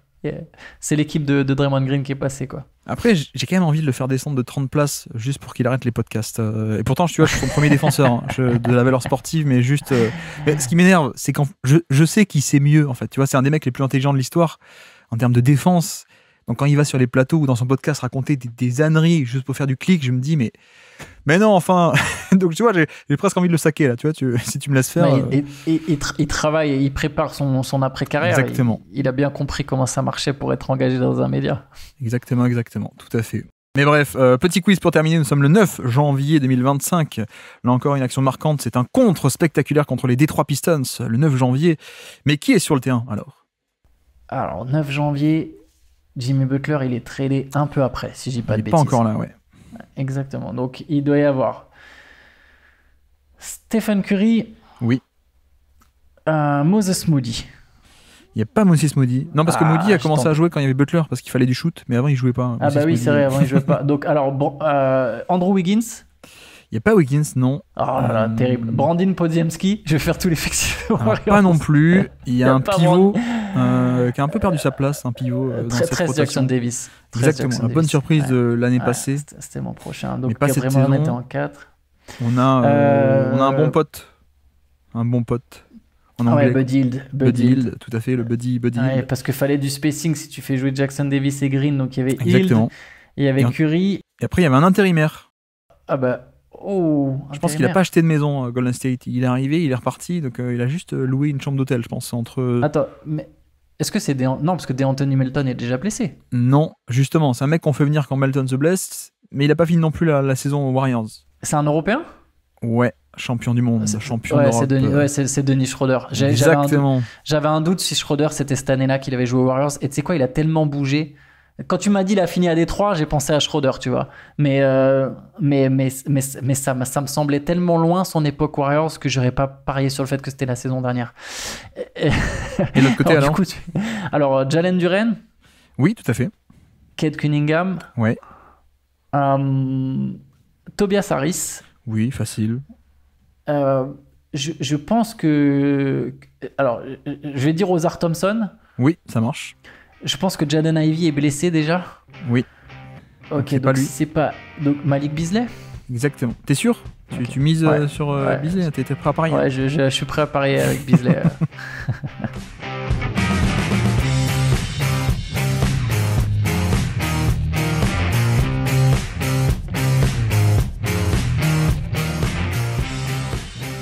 SGA, Shai Gilgeous-Alexander, 5e joueur du jour, 34 minutes par match, 76 matchs, 32 points, plus de 32 points, pardon, Shai, plus de 32 points par match, 6 assists de moyenne également, 35% d'usage, je crois que c'est un des plus gros usage de NBA, et en plus avec une efficacité qui est de plus 11% relatif à la moyenne, ce qui est déjà impressionnant en soi, mais sur un tel volume et un tel régime de création, c'est la folie.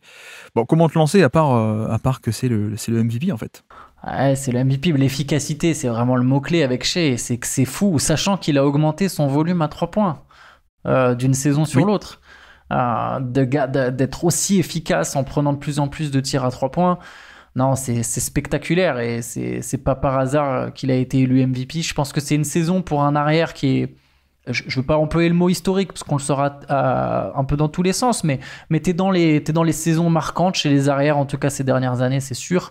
Bah, de toute façon, c'est simple, c'est un arrière MVP, il n'y en a pas tant que ça. Assez extraordinaire chez sa capacité à se créer son tir. et aller mettre ses points. En fait, c'est dans son style si particulier. Je suis assez épaté par Shai cette saison. Bah, c'est vrai que l'efficacité, on est pour une telle efficacité, un tel volume, on est sur une. Moi, j'ai un tableur qui remonte à 40 ans, tu vois, parce qu'avant, il n'y avait pas certaines stats qu'on pouvait pas mesurer. Donc, c'est des stats de basket de référence, hein. Mais il y a une poignée de saisons qui répondent ne serait-ce qu'à ce critère de volume, et c'est une des meilleures de l'histoire en termes d'efficacité. C'est un peu calibre Embiid aussi en 2023, quoi, tu vois. Et alors, tu vois, par exemple, il y a des mecs comme Jokic qui a fait mieux, même encore cette année, qui fait mieux. Mais qui n'a pas un tel volume de scoring en soi. Donc SGA a un truc, il y a vraiment ce côté où c'est le moteur d'une attaque, d'une bonne attaque, on peut le dire, mais une attaque d'élite, hein, je crois qu'ils sont top 2, top 3 en attaque aussi, alors qu'on pense à la défense, mais l'attaque est aussi pas mal. Mais non, mais en termes de scoring, c'est une des meilleures saisons qu'on ait vues depuis 10 ans, je pense, assez facilement.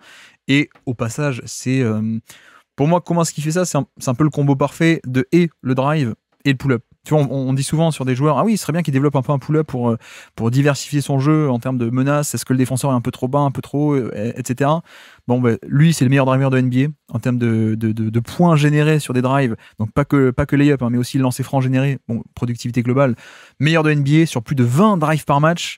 Depuis que la NBA compte un peu les tracking data, il doit y avoir une dizaine de saisons à plus de 20 drives par match, mais pas plus, même moins, je crois. Donc c'est un peu la folie en termes de volume de drive. Plus également, on doit être autour des 50%, je crois, sur les pull-ups à 2 points. Donc c'est littéralement le côté, qu'est-ce que je fais, quoi? Est-ce que je reste un peu bas parce que je sais qu'il va me driver sur la tête, ou est-ce que je monte un peu pour contester le pull-up, mais du coup il va me driver, il va me dépasser. C'est aussi pour ça qu'il a ce point fabuleux, parce qu'il n'y a pas de bon choix face à lui. Et je te rejoins, il a aussi développé le pull-up à 3 points. C'est pas encore parfait, mais il prend de plus en plus ce pull-up à 3 points. Donc ça aussi, c'est une nouvelle arme à son répertoire. Voilà, c'est un score génial. Je pense peut-être un des ou le meilleur de NBA actuellement.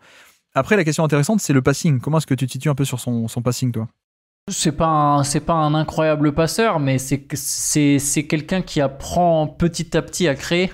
Après, ce serait pas son atout. Enfin, de toute façon, tu l'as bien dit, c'est pas son atout premier. Et ça pourrait être une marge de progression pour lui, mais ça dépend aussi de qui est à côté de toi. Je voulais juste revenir sur pardon, 2 secondes avant le passing, sur les solutions, l'absence de bonnes solutions face à Shai. C'est vrai que tu peux pas juste faire un mur dans la raquette, parce que il a cette capacité à mettre des tirs difficiles en sortie de dribble, parce qu'en plus maintenant il met les 3 points, et c'est vrai que tu peux sembler parfois un peu à court de solutions, si ce n'est le faire lâcher la balle. Et c'est là où on va peut-être venir au passing. C'est pas encore le meilleur pour passer la balle dans le bon timing, mais j'ai trouvé que tu vois, par exemple dans les finales, il y a des moments où tu te dis, bah justement le passing est et c'est pas une lacune, c'est vraiment pas le mot lacune, c'est plus ça peut être une limite, et dans le même temps il y a des fois où, en fait, où il te donne tort et où il fait la bonne passe au bon moment, où il a ses matchs avec la création qu'il faut. Donc il y a de la progression dans ce domaine-là, en tout cas je trouve depuis 2 ans, quoi. J'ai envie de dire que c'est un passeur qui est pas génial en termes de créativité. En fait, on s'en fiche, parce que c'est un tel créateur de décalage et un tel aimant à défenseur qu'en fait, les lectures sont simples pour lui. Tu vois, tu parlais un peu de le mur qui se fait devant lui. Qui dans le corner, quoi. Exactement. Ouais. T'as même pas besoin de faire la skip passe vers le côté opposé, parce que il drive, 3 personnes viennent sur lui. Bon, la passe, elle est simple. Il y a un mec ouvert à une passe près, quoi. Et tu fais la bonne lecture.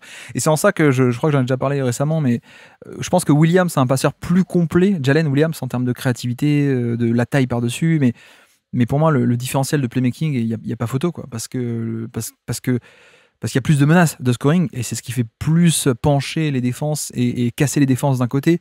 Et c'est hyper intéressant ce que tu dis sur le pull-up aussi, parce que le schéma classique, c'est de faire le mur, justement, de faire un mur en tête de raquette pour pas qu'il pénètre, ou quand il est sur le côté, on essaie de l'enfermer avec quelqu'un qui va bloquer la main intérieure. Je t'oriente plutôt ligne de fond, et ligne de fond, il y a aussi un deuxième défenseur qui est prêt à te recevoir, quoi. Donc ça, c'est la bonne chose à faire. Le problème, c'est que SGA, je pense, fait partie de ces mecs, 3-4 mecs qui peuvent te punir tout de même, en mode, ok, on t'empêche de pénétrer jusqu'au panier, et on te laisse ce tir-là, mais sauf que sur un match, il peut tous les mettre ou pas loin, quoi. C'est en ça que le mi-distance est jamais vraiment mort en NBA, et qu'en fait, les stars, les méga-stars ont toujours ce tir, parce que c'est le tir où tu peux pas casser la défense, mais tu peux prendre quand même ce tir-là par-dessus, et un peu la terrasser, et c'est peut-être le meilleur de NBA actuellement là-dessus, où tu te dis, ok, on t'a privé du drive, Mais tu peux aussi tomber sur un des 8 matchs sur 10 où il va mettre tous ces tirs-là à mi-distance et que ça va pas changer, quoi. Ouais, clairement, bah c'est le tir en fait en play-off, le semi-distance là, où en play-off tu vas en avoir besoin par moment, notamment sur les possessions les plus serrées. Et chez son efficacité, on en revient à ça, mais ouais. C'est exceptionnel parce qu'il y a le pourcentage avec la difficulté, le degré de difficulté de certains tirs. Et il y a des matchs où il tabat une défense à coup de mi-distance, comme tu l'as dit, où il va mettre ses 8 sur 10. Il y a des fadeaways, en fait, il y a vraiment toute la panoplie du tir que je vais créer moi-même. Et oui, t'as raison sur le passing. Les choix sont simples, en fait. Et tant que ça sera simple, pour lui, quelque part, la qualité de passe sera moins une limite. Parce que tout le monde se resserre et je ressors la balle, comme tu l'as dit. Donc, parce que son scoring, il bosse pour son passing, en fait. Donc, exact, voilà. Ouais, t'as très bien résumé. C'est exactement ça. Donc, efficacité géniale, hein, évidemment, en général. Mais même, tu vois, même dans les gros matchs, en fait, moi, on a vu beaucoup de chocs tactiques sur cette année.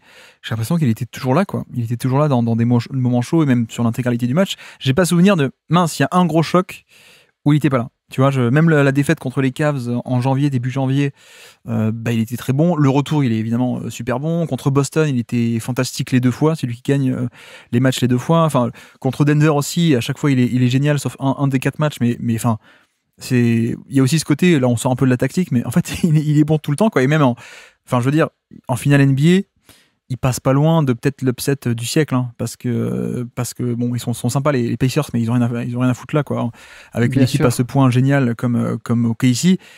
Et t'as des matchs où l'attaque est totalement en panne, et je sais quoi, c'est le 4, non? Le 4 où ils mettent 2 tirs à 3 points. Il y a un 4e quart-temps qui prend complètement à son compte. Je me souviens plus non plus quel match de la série. Ouais. Et que OKC joue mal, et pourtant SGA vient sauver, quoi. Et pareil contre Denver, il y a pas un match en milieu de série aussi où ça fait de la zone, Williams c'est totalement nul, et en fait ils vont chercher un match en overtime grâce à lui. Enfin, il y a ce côté vraiment, le joueur un peu implacable, j'aime bien utiliser ce terme souvent, là c'était presque littéralement le cas, quoi. Bah, il a un flegme et je pense que ça déteint sur ses coéquipiers. Il a un calme. Alors, c'est marrant sur le côté répondre dans les grands événements. Je voulais voir, moi, justement, si chez... Alors, on avait déjà contre Dallas, quand ils perdent la série où ils perdent en 2024, chez, en fait, il met ses points. Hein. Il est absurde. Lui, il a 32 ou 33 points de moyenne sur cette série. Ce que je voulais voir, et c'était notamment dans la foulée des JO, c'est qu'il y a des moments où il y avait des temps faibles. Dans les temps faibles de son équipe, j'avais l'impression, et c'était surtout sur le Canada, que lui aussi était... on le voyait... C'est pas qu'on le voyait pas, mais il n'arrivait pas à casser le temps faible. Après, une fois l'écart fait, qu'il fallait remonter au score, tu voyais Shai. Tu vois, il était là, il était présent. Mais vraiment, ce truc de, tiens, mon équipe est en train de couler un peu, est-ce que je peux la réélever? Et c'était une question que j'avais pour la saison qui vient de s'écouler. Et il y a complètement répondu, en fait, tu vois. Il est là et ouais, le implacable, ouais, c'est ça, c'est le gars qui bronche pas, qui a pas l'air de douter et qui score à profusion. Et non, ouais, clairement, il a mené le Thunder. Alors oui, ça aurait été l'upset du siècle, hein. Ils ont gagné finalement en 7 manches contre une équipe qui devait pas être là, mais ils ont gagné quand même, tu vois. Aujourd'hui, ils sont champions NBA et lui, il est champion NBA. En fait, sur la défense, c'est plus une question. J'allais pas dire que c'est une lacune. Ça reste quand même un joueur qui défend, mais j'allais te demander quel est ton point de vue sur sa défense. Parce que je trouve qu'il est parfois un peu vite catalogué comme défenseur élite, et je le mettrais pas moi dans cette catégorie. Non, clairement pas. Non, de toute façon, c'est un mec qui se fait encore cibler par les attaques adverses. Alors aussi, il se fait cibler parce que c'est le moins bon sur le terrain. De facto, il y a quand même un moins bon. Excellents, mais parce que les autres sont incroyables. Non, je pense que c'est un mec que tu peux cibler et tu peux faire passer ton attaque un peu à travers lui. Cela dit, on parle pas du même compromis que Trae Young, que Jalen Brunson, je pense pas. Et surtout, j'aime quand même plutôt pas mal son apport de protection de panier. Où c'est pas Jalen Williams, mais tu vois, il fait quand même régulièrement des actions en deuxième rideau qui sont impressionnantes avec sa taille, etc. Donc, non, la défense, je dirais pas non plus un méga élite, hein, mais je pense qu'on est au niveau de la moyenne et que pour un profil comme ça, à ce point offensif, c'est bien, en fait. Ouais, c'est ça. C'est que normalement, les joueurs de son profil, ils sont pas bons en défense. En fait, où ils font pas l'effort. C'est pas juste qu'ils sont pas bons, c'est qu'il y en a plein qui font plus les efforts en défense. Mais oui, moi, si je le trouve pas élite, ça me rassure que tu le penses aussi. Je trouve qu'on lui colle un peu vite parfois l'étiquette de c'est le meilleur. Alors, est-ce que c'est peut-être le meilleur two-way player? C'est une autre question. Pour moi, il y a Giannis, il y a d'autres joueurs qui rentrent en compte. Tu vois, il y a Giannis qui arrive devant.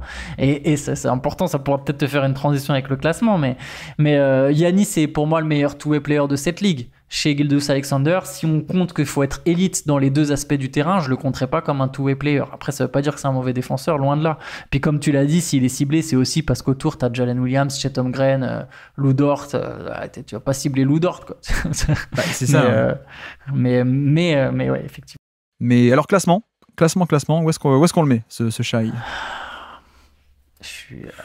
Je te sens d'humeur hot take avec cette inspiration. Non, mais il est forcément dans le top 3.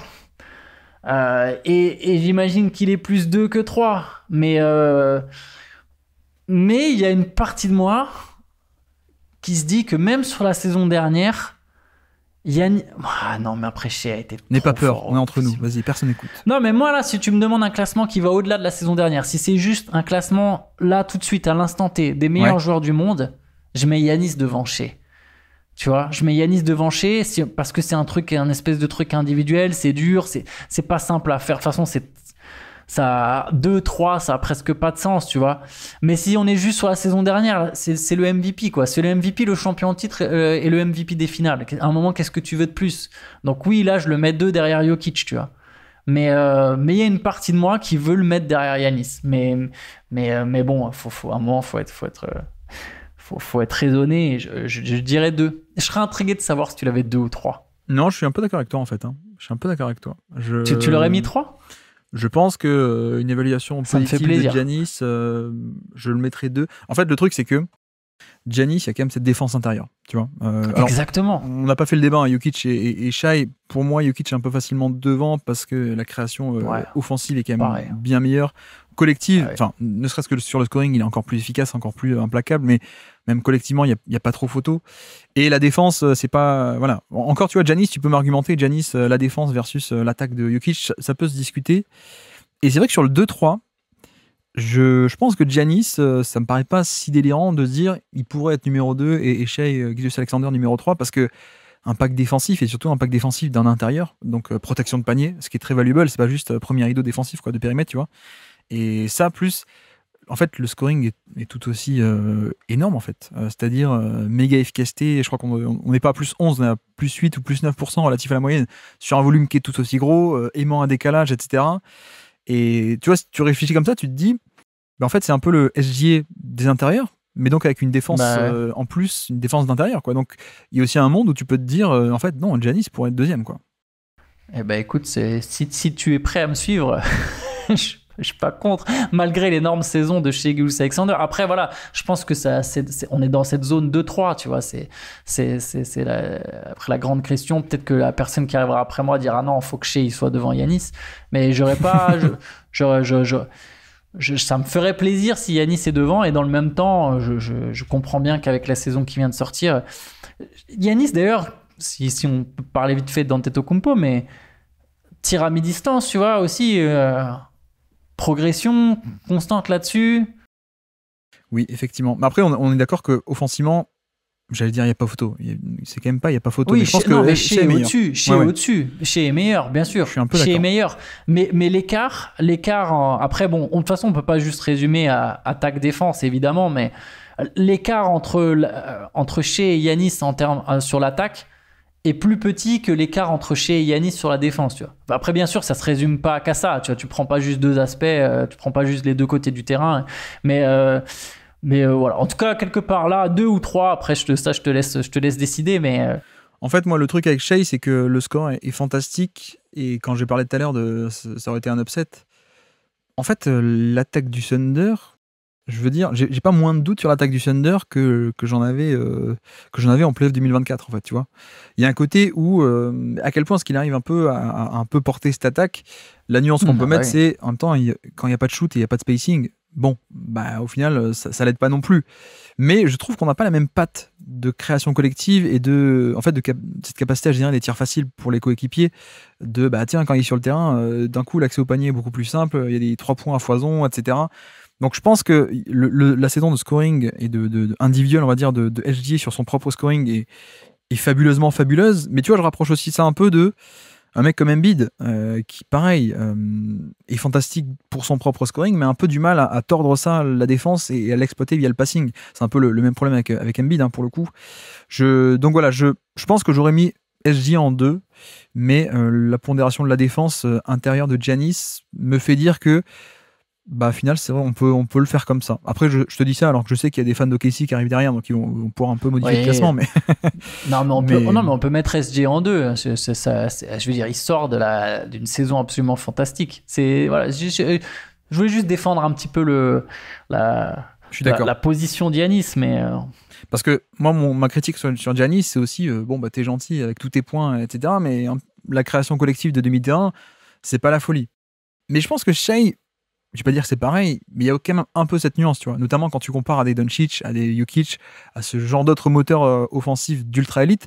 Je mettrais pas d'un point de vue collectif Shai encore dans cette catégorie. Mais c'est peut-être aussi parce que ça manque de shoot à côté. Donc ouais, ok, très bien.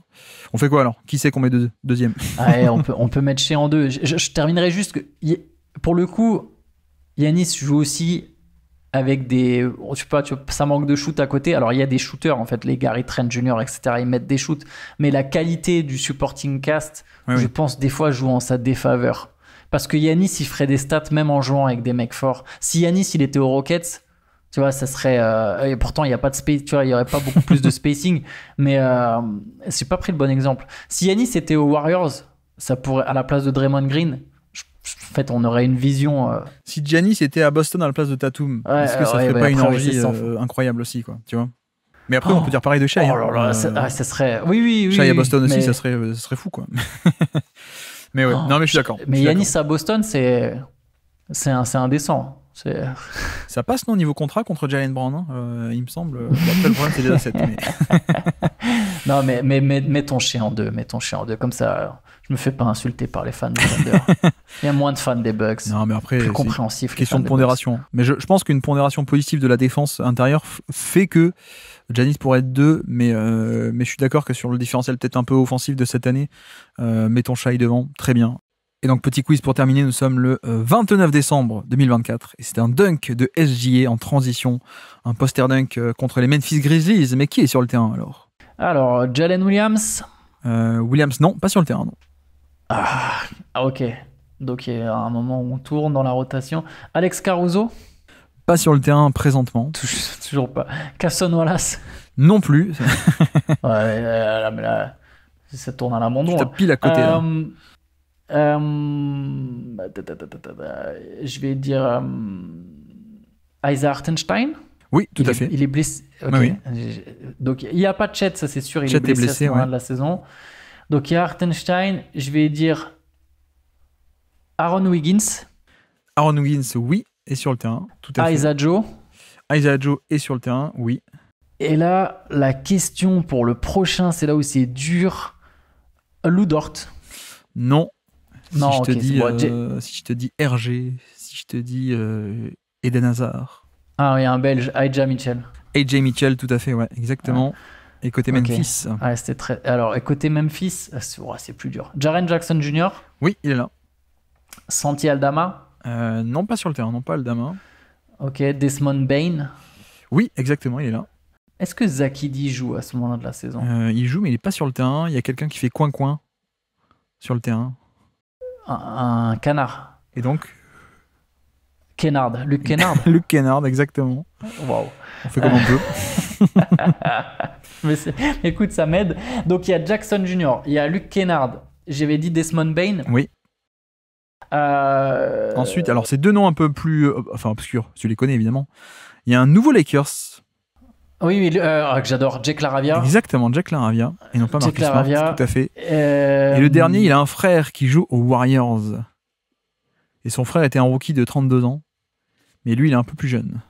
Oui, ok, c'est Spencer. Donc c'est un des Spencer. Donc lui, c'est Cam. Exactement, Cam Spencer, il n'a que 25 ans, là où Pat Spencer en a 32. Et les deux étaient rookies en NBA. Pat Spencer avait 32, mon Dieu, ok. non, je blague, je sais pas. mais... Attends, je vais vérifier maintenant.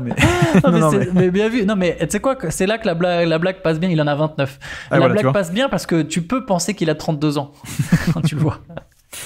Bon voilà pour Cam Spencer, le 5e sur le terrain. Et donc je résume, on a parlé de SGA qu'on a inséré à la 2e place du classement devant Giannis, mais place interchangeable si ça vous dit chez vous. Vous pouvez faire le switch. Draymond Green et Alperen Sengun un peu collés autour de Banchero et Butler à ce niveau-ci du classement. On est autour de là, à peu près 25e place, à peu de choses près. Christian Brown un peu plus en bas avec niveau top 50 au niveau de Lou Dort et McDaniels, Christian Brown. Et puis tout en bas, Keegan Murray et sa mauvaise saison collé à Andrew Wiggins, pas Aaron, mais Andrew Wiggins et PJ Washington. Et bien voilà pour cette belle cuvée, on s'en est sorti. En tout cas, je te remercie beaucoup Antoine d'être passé sur ce top 100 encore une fois. Merci à toi, merci pour l'invitation, c'est toujours un plaisir, donc merci beaucoup. Merci à tous d'avoir suivi cet épisode, j'espère que ça vous aura plu. Et donc voici pour encore une belle cuvée, ma foi, avec le MVP. C'est vrai que je pense que le débat peut exister, on va dire, selon un peu les pondérations de chacun, entre SGA et Giannis. Pour le coup, je suis quand même assez confortable sur le fait de trancher ainsi, parce que tout de même la saison offensive de SGA est quand même à ce point impressionnante, et on est aussi sur une saison où la défense de Giannis est quand même je sais pas, mais c'est quand même assez impressionnant. Mais je veux dire, on est un peu loin. Je trouve qu'on n'est pas au même niveau que quand il a pu être considéré pour le Depoy, etc. On va dire en fin de décennie dernière et début de cette décennie. Donc voilà, le mélange des deux, pour moi, fait que on peut trancher dans un sens ou dans l'autre. Mais bref, vous avez un peu compris l'idée. En tout cas, n'hésitez pas à venir réagir sur le Discord, notamment pour donner votre avis ou pour demander des reclassements. On l'a déjà fait sur cette série. On s'approche de la fin. Je rappelle aussi le site pour que vous puissiez vous-même classer, exporter le classement, faire une jolie image ou un classement tableur. C'est dans le lien de la description. Le site qui a été fait par Garincha sur le Discord. Et bien nous on va se retrouver demain pour une nouvelle cuvée. La cuvée numéro 17, et demain nous allons avoir du Bradley Beal, du Isaiah Hartenstein, du Stephen Castle, du Dyson Daniels et du Stephen Curry. Et donc sur ce, je vous remercie une nouvelle fois de nous avoir écoutés jusqu'au bout. Un grand merci à Antoine d'être passé sur Basket Lab. Et moi je vous dis à très bientôt. Ciao.